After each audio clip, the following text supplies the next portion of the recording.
अस्सलाम वालेकुम, कैसे हैं आप सब। तो आज हम स्टार्ट करने जा रहे हैं एक्सरसाइज 5B का क्वेश्चन नंबर 4। तो मेरे पास ये बुक 1 है जिसको हम D1 भी बोलते हैं और उसका ये अपडेटेड 7th एडिशन मेरे पास है, यानी न्यू एडिशन मेरे पास मौजूद है।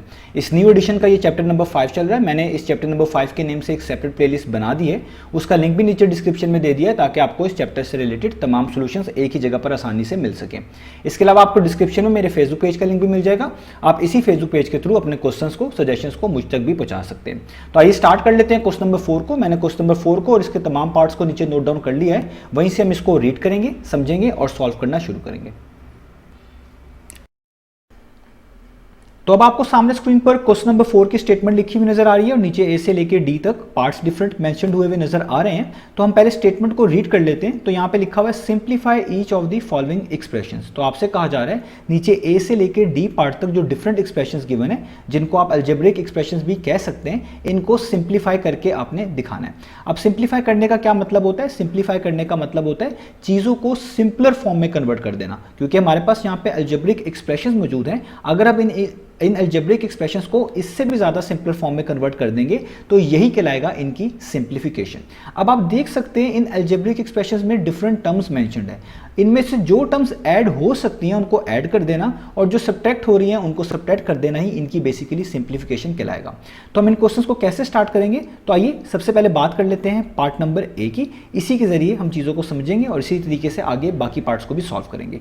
तो ए पार्ट में लिखा हुआ है 5x plus 22 minus 6x minus 23। तो ये जो हमारे पास एक्सप्रेशन गिवन है इसमें चार टर्म्स हैं। किस तरीके से? पहली टर्म 5x है, दूसरी टर्म प्लस 22 है, तीसरी टर्म नेगेटिव 6x है और चौथी टर्म नेगेटिव 23 है। इनको हम टर्म्स बोलते हैं। तो जब भी कोई अलजेब्रिक एक्सप्रेशंस को सिंप्लीफाई करने का सवाल आएगा तो आपने पहले टर्म्स देख लेनी है कौन कौन सी हैं, और उसके बाद जो सबसे इंपॉर्टेंट चीज़ आपने देखनी है, जिससे आपने स्टार्ट करना है, वो है लाइक टर्म्स, कि कौन सी टर्म्स ऐसी हैं जो कि लाइक टर्म्स कहलाएंगी। अब लाइक टर्म्स किसको बोलते हैं? ऐसी टर्म्स लाइक टर्म्स कहलाती हैं जिनमें सेम वेरिएबल इन्वॉल्व होता है। जैसे आप देख सकते हैं जो पहली टर्म है जो कि 5x है, इसमें कौन सा वेरिएबल आ रहा है? x। और जो तीसरी टर्म है जो कि माइनस 6x है, इसमें कौन सा वेरिएबल आ रहा है? x। तो ऐसी टर्म जिनमें सेम वेरिएबल आ रहा हो या सेम लेटर मौजूद हो, उन्हीं को हम बोलेंगे लाइक टर्म्स। और वो जो सेम वेरिएबल होना चाहिए वो एग्जैक्टली सेम होना चाहिए, यानी अगर उनके ऊपर जो पार है वो भी एग्जैक्टली सेम होनी चाहिए, मैचिंग होनी चाहिए। जिस तरह इस x के ऊपर कोई पार नहीं लिखी हुई, यानी आप 1 कंसिडर कर सकते हैं, तो इस वाले x पे भी कोई पार नहीं लिखी हुई, इस पे भी आप 1 ही कंसिडर कर सकते हैं। तो ये एग्जैक्टली सेम है, इसलिए हम इनको लाइक टर्म्स बोलते हैं इन टर्म्स ऑफ वेरिएबल। तो उम्मीद है आपको समझ आ गया होगा कि लाइक टर्म्स किसको बोलते हैं? ऐसी टर्म जिनमें सेम वेरिएबल इन्वॉल्व हो। तो आपने जब भी सिंप्लीफाई का क्वेश्चन स्टार्ट करना है, पहले लाइक टर्म्स को सेपरेट करना है। तो हम पहले इन दो टर्म्स को सेपरेट कर लेंगे। तो पहले लिखी हुई है प्लस 5x, इसके पीछे कोई साइन नहीं है तो आप इसको प्लस 5x पढ़ सकते हैं। तो आप पहले इसको लिख लें 5x और इसके बाद दूसरी टर्म को लिख लें जो कि है 6x और उसके पीछे नेगेटिव साइन है। हर टर्म के जो पीछे साइन होगा उसी से उसको लिखना स्टार्ट करते हैं। तो 6x के पीछे नेगेटिव है तो आप लिखेंगे नेगेटिव 6x। तो हमने देखें इन दो टर्म्स को सेपरेट कर लिया। अब अगली जो दो टर्म्स बची हैं, एक है पॉजिटिव 22 और एक है नेगेटिव 23। ये दोनों की दोनों कांस्टेंट्स हैं, तो एक दूसरे के लिहाज से ये भी लाइक टर्म्स हैं। ये भी एक कांस्टेंट है, वो भी एक कांस्टेंट है, दोनों के साथ कोई वेरिएबल नहीं आ रहा, तो इसलिए हम इनको लाइक टर्म्स ही बोलेंगे। तो अब आप देखें इनको सेपरेट कर लें। तो 22 के पीछे प्लस का साइन है तो आप लिखें प्लस 22 और इधर 23 के पीछे माइनस का साइन है तो आप लिखें माइनस 23। ये मैंने सेपरेट कर लिया। अब आपने इनको फर्दर सॉल्व करना है। तो 5x के पीछे कोई साइन नहीं, आप प्लस कंसीडर कर सकते हैं। सो प्लस माइनस क्या होता है? माइनस। ये चीज़ें आपको पता है, प्लस माइनस क्या होता है? माइनस। यानी आपने माइनस करना है। अब माइनस किस तरह करेंगे? आपने 6 में से 5 को माइनस कर देना है। तो 6 में से 5 को माइनस करें, कितना आता है? 1। आपने 1 लिख देना है और जो वेरिएबल्स इन्वॉल्व होते हैं लाइक टर्म्स के अंदर वो सेम एज इट इज आपने नीचे नोट डाउन कर लेने होते हैं। क्योंकि 6 माइनस 5 1 था तो x दोनों में इन्वॉल्व था, तो आप x साथ वैसे नोट डाउन कर लेंगे। अब सबसे इंपॉर्टेंट बात, साइन कौन सा लगाएंगे? तो आप देखें 5 और 6 में से कौन सी बड़ी वैल्यू है? तो 5 और 6 में से आप देखें 6 बड़ी वैल्यू है, तो जो बड़ी वैल्यू के पीछे साइन मौजूद होता है वही आता है। तो 6 के पीछे क्या मौजूद है? माइनस। तो आप यहाँ पे क्या लगा देंगे? माइनस का साइन 1 के पीछे। तो इससे पता चला कि 5x माइनस 6x कितना होता है? Minus 1x। उम्मीद है आपको चीज समझ आ गई होगी। अब आगे चलते हैं। तो आगे लिखा हुआ है प्लस 22 और minus 23। So plus minus minus, यानी माइनस करना है। तो आप क्या करें? आसानी के लिए 23 में से 22 को पहले माइनस करें, क्या आता है? 1 को यहाँ पे लिख दें और साइन बड़ी वैल्यू का लगा दें। 22 के पीछे प्लस का साइन है, 23 के पीछे माइनस का साइन है, इन दोनों में जो बड़ी वैल्यू बनती है वो 23 है, तो उसके वाला साइन लेंगे, उसके पीछे क्या माइनस, तो यहाँ पे लगा दें माइनस। तो ये हमारे पास इसका आंसर आ गया।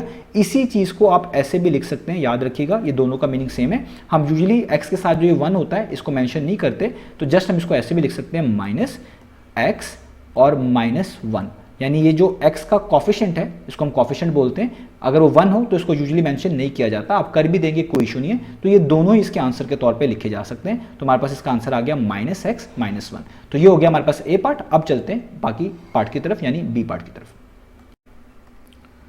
तो अब मैंने यहां पर बी पार्ट मेंशन कर लिया, आप देख सकते हैं यहां पे लिखा हुआ है x + 3y + 6x + 4y। तो यहां पर भी आपने जब इसको सिंप्लीफाई करना शुरू करना है तो सबसे पहला स्टेप आपका ये होना चाहिए, आपने लाइक टर्म्स को अलग करना है। अब लाइक टर्म्स क्या होती हैं, ऐसी टर्म्स जिनमें आपको सेम वेरिएबल नजर आ रहा होता है।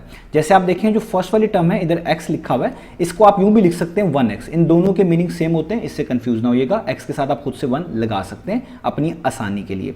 तो ये लिखा हुआ है एक तरह का 1x, और यहां पर भी देखिए आपको 6 के साथ भी सेम वेरिएबल नजर आ रहा है x, तो इसका मतलब है ये दोनों टर्म्स क्या कहलाएंगी, लाइक टर्म्स। तो पहले इनको सेपरेट कर लें, तो हम किस तरह लिखेंगे, इक्वालिटी का साइन। पहली वाली टर्म को सबसे पहले लिख देते हैं, ये है +1x।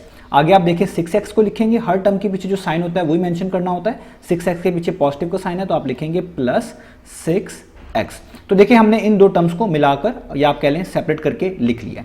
अब अगली दो टर्म्स जो हैं वो देखिए वो भी लाइक टर्म्स है एक दूसरे के लिहाज से, क्योंकि उन दोनों के अंदर सेम वेरिएबल आपको y नजर आ रहा है। तो इनको भी अलग कर लें, यानी पहले लिख लें +3y, ये हो गया +3y, और इस टर्म के पीछे प्लस का साइन है 4y के पीछे, तो हम यहाँ पे भी लिखेंगे +4y। तो इस तरीके से हमने लाइक टर्म्स को सेपरेट कर लिया, अलग अलग कर लिया, यूं भी कह सकते हैं साथ साथ लिख लिया। तो अब इनको ऐड कर लेते हैं, बहुत सिंपल है। 1x + 6x, इसका मतलब है इस नंबर में ये वाला नंबर ऐड कर दें। 1 + 6 कितना होता है 7, और उसके साथ ये वेरिएबल वैसे ही लगा दीजिएगा x, तो ये हो जाएगा 1x + 6x कितना हो गया 7x। इस तरह हम चीज़ों को ऐड करते हैं।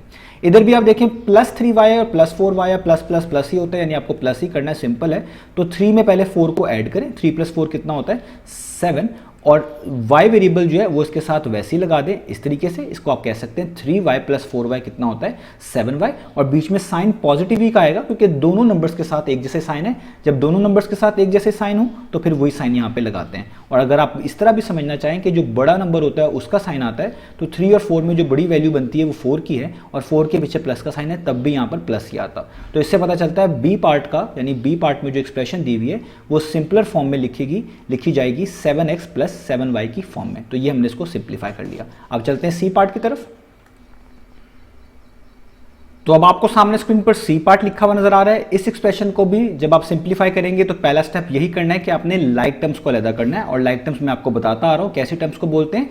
ऐसी टर्म्स को बोलते हैं जिनमें आपको सेम वेरिएबल्स नजर आ रहे हो।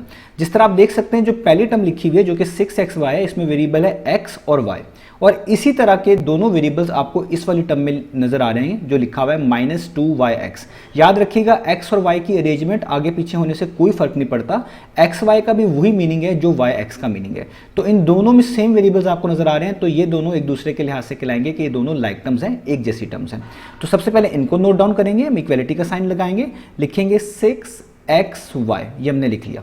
और इसको भी लिख लें माइनस, जो भी टर्म होती है उसके पीछे जो साइन होता है वहीं से लिखना शुरू करते हैं। तो 2yx के पीछे माइनस का साइन है, आप यहाँ पे लिख लें -2, और xy लिख लें या yx लिख लें, कोई भी फर्क नहीं पड़ता। याद रखें मैंने yx की जगह पे xy लिख लिया है क्योंकि पहली टर्म में भी xy है तो ज़्यादा आसान हो जाएगा। अगर आप इन दोनों को yx भी लिख लेंगे, यानी y को पहले x को बाद में, तब भी कोई इशू नहीं है।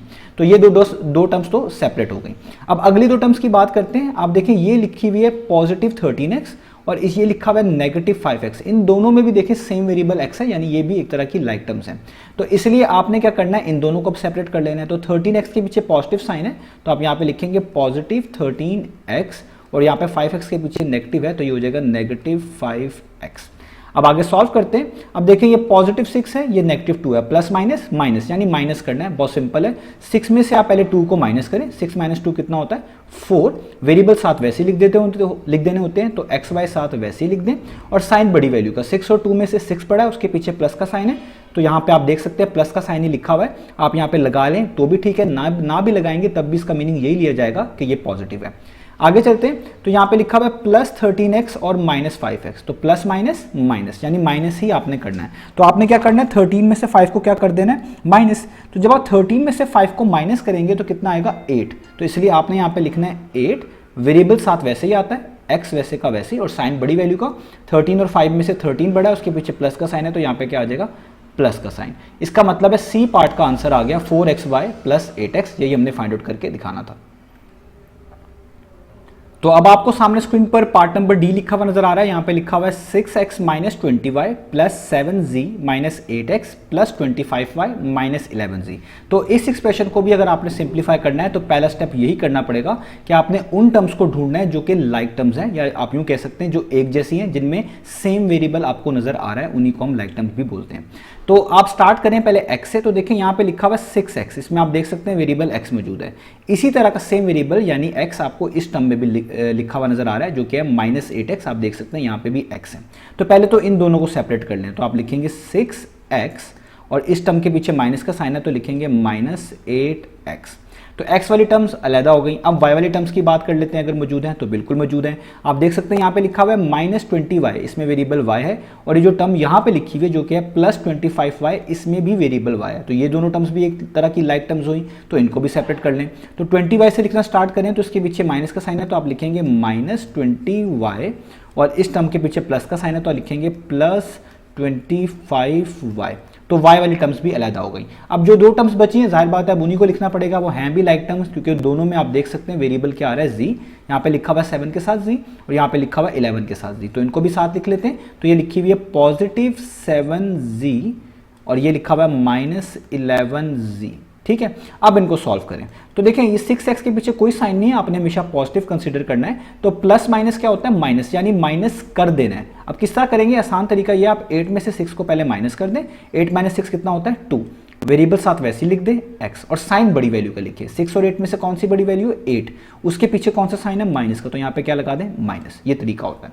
आगे चलें, देखिए माइनस 20y प्लस 25 लिखा हुआ है, प्लस 25y लिखा हुआ है, तो प्लस माइनस माइनस यानी माइनस करना है। तो 25 में से पहले 20 को माइनस करें, कितना आएगा 5, वेरिएबल साथ वैसे लिख दें यानी y है तो वो वैसे का वैसे ही, और साइन बड़ी वैल्यू का 20 और 25 में से कौन सी बड़ी वैल्यू है 25, उसके पीछे प्लस का साइन है तो यहाँ पे आप क्या लगा दें प्लस। इस तरीके से चीज़ों को मैनेज कर लें। आगे चलते हैं, यहाँ पे लिखा हुआ प्लस 7z माइनस 11z, तो प्लस माइनस माइनस यानी 11 माइनस करना है, तो 11 में से 7 माइनस कर दें तो कितना आ जाएगा 4। 11 में से 7 माइनस करेंगे कितना आ जाएगा 4 लिखें, साथ वेरिएबल तो वैसे लिखना होता है, z वैसे का वैसे ही, और साइन बड़ी वैल्यू का, तो 7 और 11 में से 11 बड़ा है तो 11 के पीछे कौन सा साइन है माइनस, तो यहाँ पे लगा दें माइनस। तो इसका मतलब है डी पार्ट में जो एक्सप्रेशन गिवन है इसको जब आप सिंप्लीफाई करेंगे तो इसकी फाइनल फॉर्म क्या बन जाएगी minus 2x plus 5y minus 4z, यही हमने फाइंड आउट करके दिखानी थी। तो यहाँ पर हमारा एक क्वेश्चन खत्म हुआ। उम्मीद है आपको ये सारे पार्ट समझ आए होंगे। इंशाल्लाह नेक्स्ट वीडियो में मिलेंगे बाकी सॉल्यूशंस के साथ।